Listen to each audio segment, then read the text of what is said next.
दोस्तों, एक बार महात्मा बुद्ध किसी नगर से गुजर रहे थे। बुद्ध की नजर एक कपड़े के व्यापारी पर पड़ी जो दुखी और हताश दिखाई दे रहा था। बुद्ध चलकर उनके पास गए और पूछा कि तुम इतने उदास क्यों हो?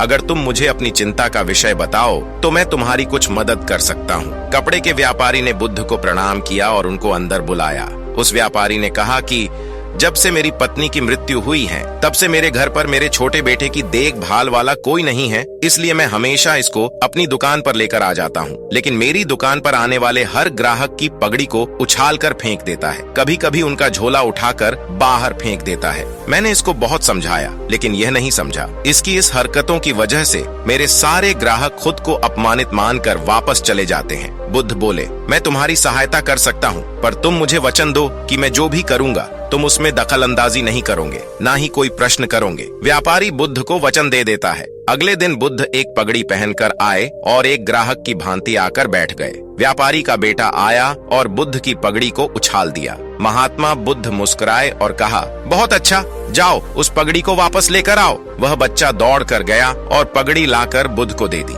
अगले दिन बुद्ध एक कुल्हाड़ी और एक लकड़ी लेकर आए। उस लड़के ने फिर से उस पगड़ी को उछाल दी। बुद्ध ने उस लड़के को कुल्हाड़ी और लकड़ी दे दी और कहा, जाओ इस लकड़ी को काटो। व्यापारी को थोड़ा सा डर लग रहा था कि कहीं उसके लड़के को चोट नहीं आ जाए, लेकिन उसको अपना वचन याद था।